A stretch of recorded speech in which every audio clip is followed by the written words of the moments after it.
This is Patrick Daly and welcome to Interlinks. Interlinks is a program about international business and globalization and the effects these have had on our life, our work and our travel over the last 50 years or so. In each program, we interview a person from another country or with strong connections to another country to get their unique perspective on these matters and how they have affected their life, their work and their business. There's a little bit of history, a dash of economics, a sprinkling of business and an overlay of personal experience both from me and from my interviewees from around the world. Today, we will be speaking with a businessman and executive with a professional career stretching back to the 1990s. His name is Miguel Correia. Miguel is an economist by training and comes from the Azores, the Portuguese archipelago, situated about 1,500 kilometers west of Lisbon in the mid-Atlantic. Miguel was Secretary of Health for the Government of the Azores from 2008 to 2012 and Managing Director of the Port Company of the Azores between 2013 and 2016. Today, he is both managing partner at the EYECON Group and director of consulting at Connexall. EYECON is a business that leverages the analysis of data collected by satellite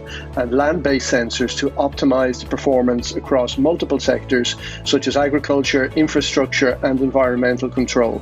Connexall is a platform that provides interoperability of systems for healthcare centers, integrating people, systems, tasks, and devices to deliver better patient outcomes. I'm delighted to be joined on the line by Miguel Correia. Welcome, Miguel, and thank you very much for being here with us today. How are you today? I'm fine, Patrick. Thank you very much for the opportunity of being here. You're very welcome. So just to kick off, could you tell us a little bit about the trajectory of your career from the start to more or less these days? I started, well, it's a common background. You go to college and you have a degree, in this case is economics. So I graduated in 94, 95. And then I started to look for a job in Lisbon because I'm from the Azores originally. And I wanted to stay there and gain experience working in a bigger city. So, but at that time, I didn't have much of a motivation to get a job because I was, my father was helping me with everything. So I had a group of friends and we all wanted to continue to explore the clubs and the nightlife in Lisbon and all that sort of not doing much.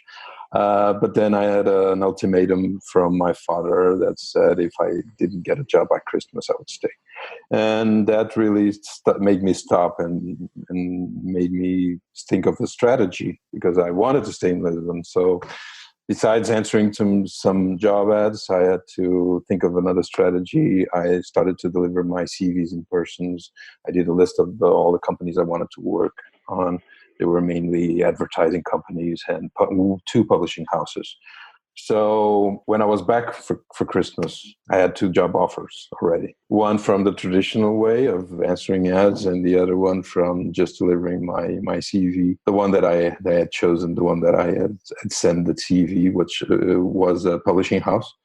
And a few months later, I was already managing I was director of the financial department of that publishing house. And I maintained that job for 4 years till I came back to the Azores.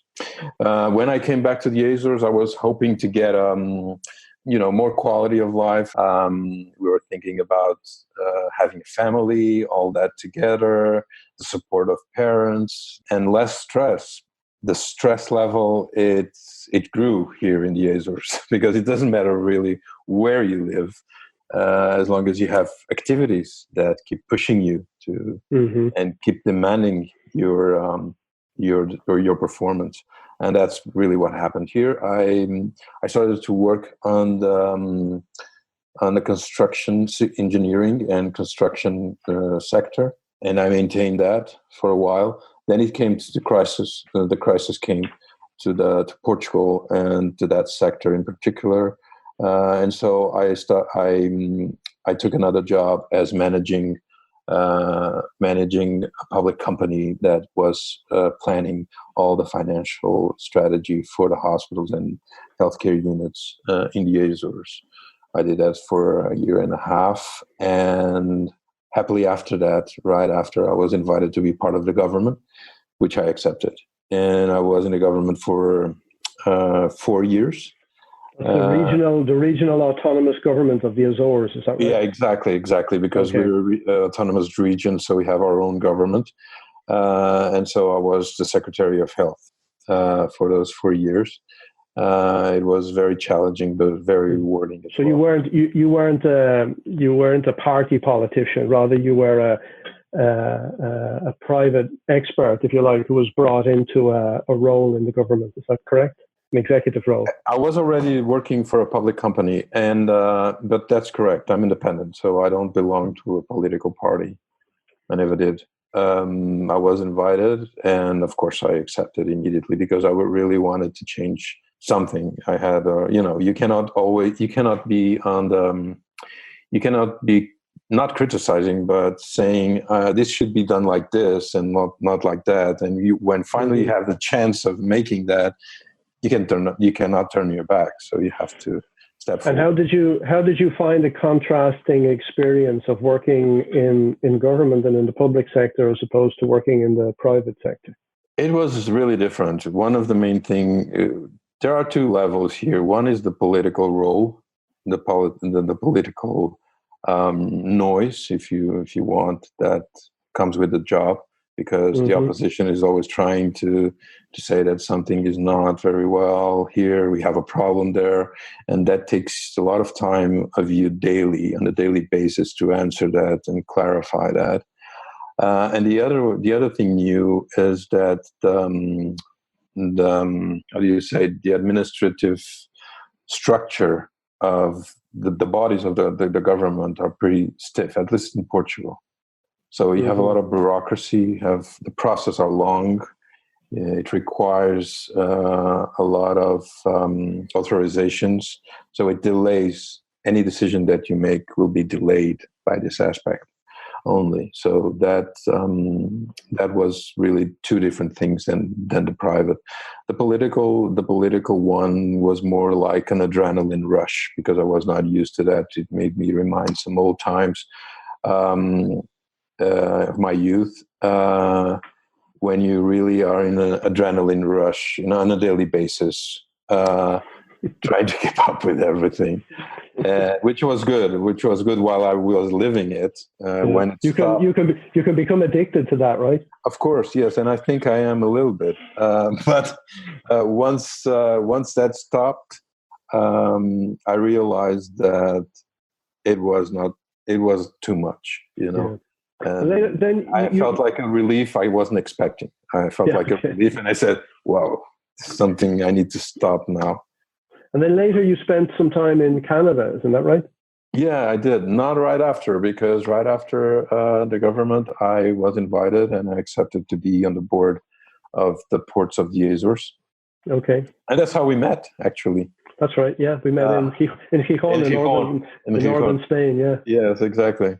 And that was really, really good. It was a really different sector with its own challenges. And then I accepted another proposal to work abroad on a company that developed a software which is Connexall, that is connecting everything inside a hospital and really streamlining the processes and bringing only critical alerts to the healthcare professionals.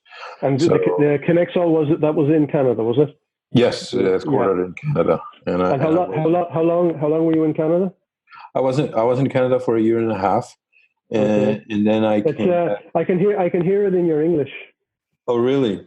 Yeah, it's just that North American saying in your English, yeah. Oh, yeah, that's because I was in Canada, of course. And we had a lot of Americans working with us as well, because we had another office in the US, so the proximity was, there was that proximity. And that's why, because my English was different. I think my English was more, I don't know, more like Spanish, Portuguese accent. And now it still is.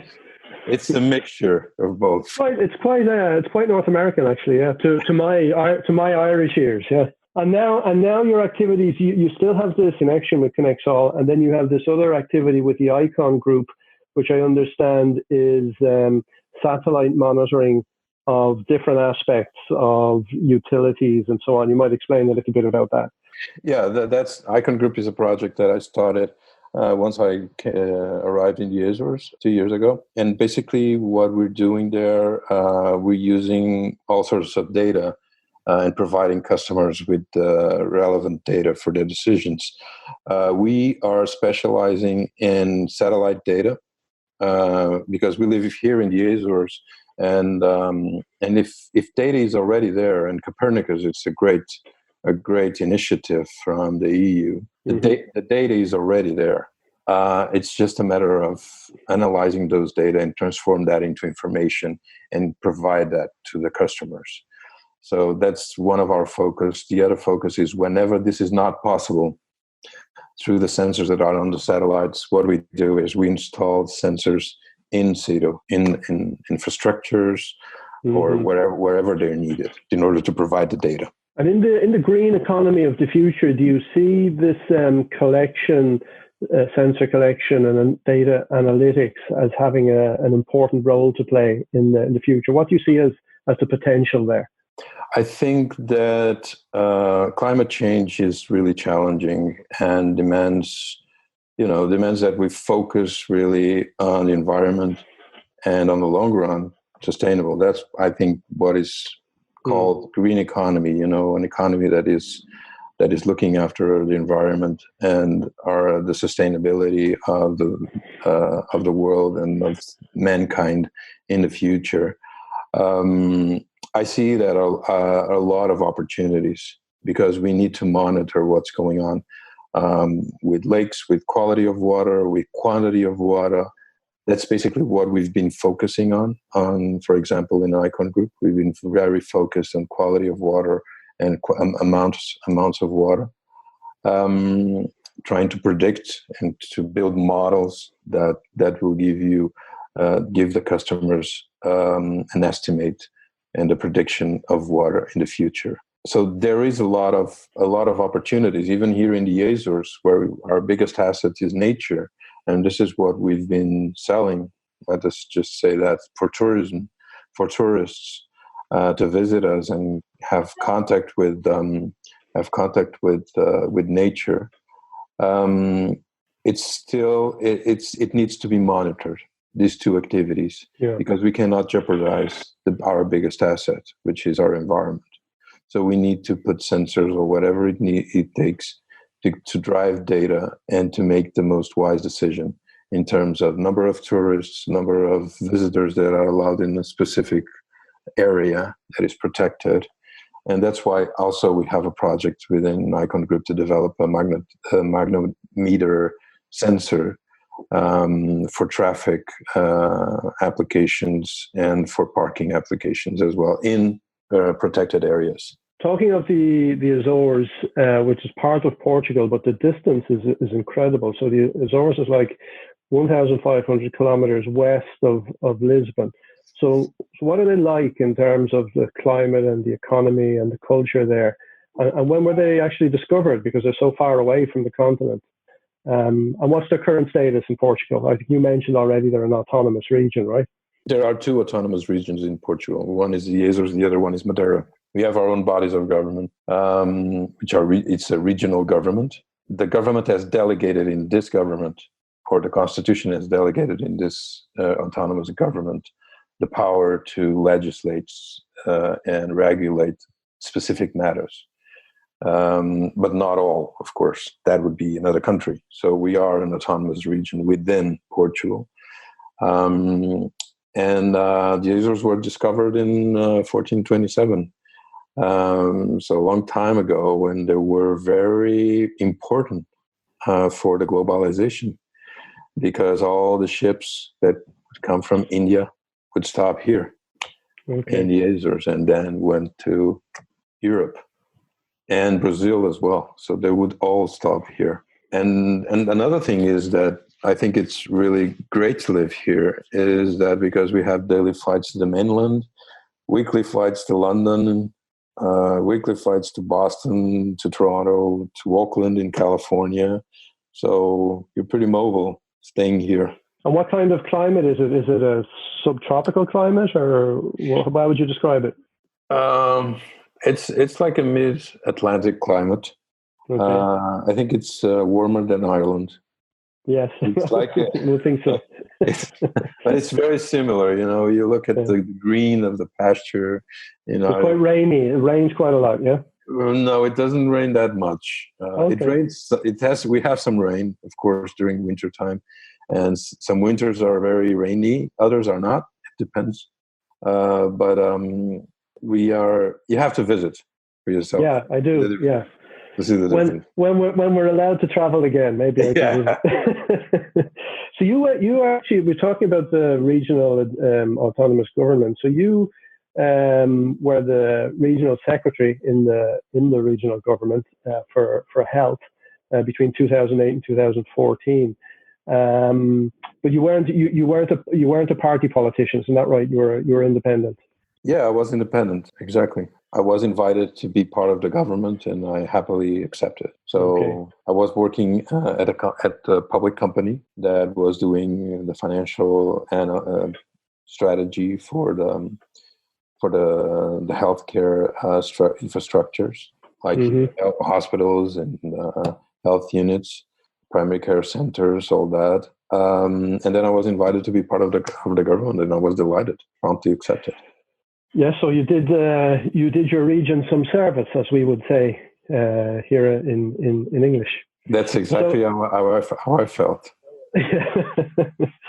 You have to do your part. You have to do your and I think that's happening again now. You see a lot of people doing displaying a lot of solidarity at the moment in different ways to help out their countries and to help out everybody else as well. Yeah, it's going to be interesting to analyze our lives after this.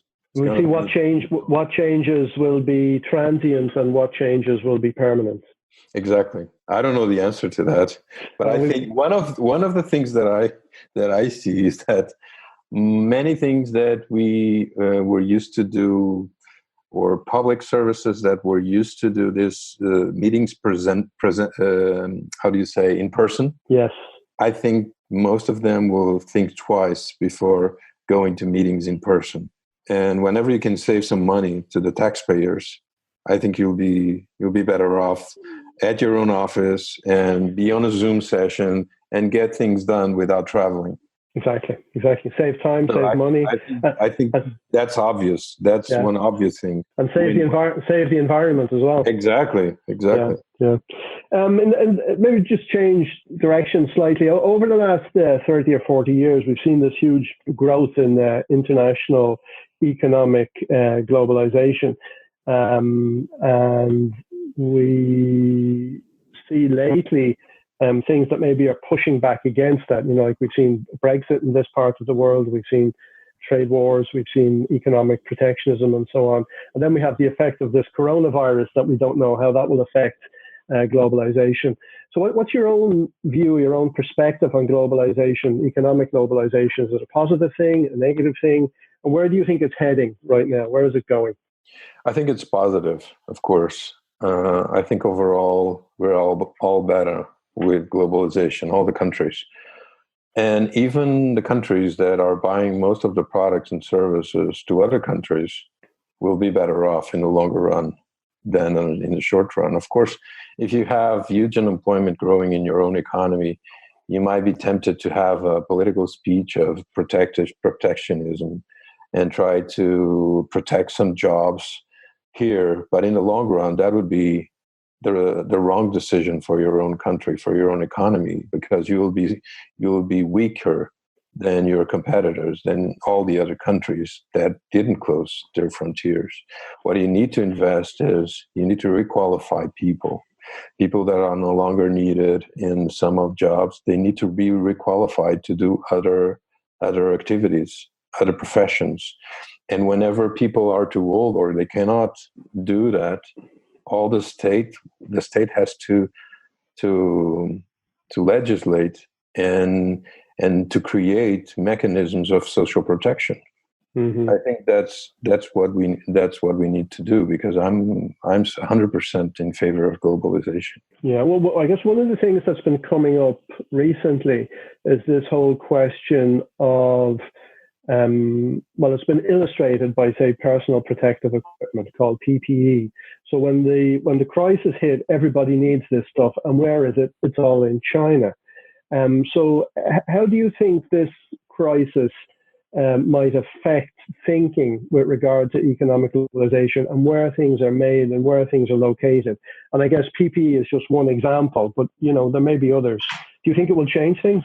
No, I think it will change things on the national budget decision. Or is it worth for Portugal or for Ireland, for instance, to invest in the production of APIs? PPEs? Yeah. Is it viable? Is it a great activity to be in? No, probably not. Our mistake is that we didn't have PPEs in stock prepared for this situation. Mm-hmm. And I think that's what is going to happen. I think politicians and the states have to, after this, they have to decide what do they need to have as a minimum always in the country for the population, and not just invest and try and invest in protectionism and grow an industry that is not going to be competitive. Yeah, that's more sophisticated thinking on the lines of having strategic inventories of certain items and more realistic disaster planning, perhaps. Exactly. Couldn't have worded better. And do you see, I know you're in this area of data analytics and data collection and so on, and I guess that's related to artificial intelligence, which uses that data to develop insights.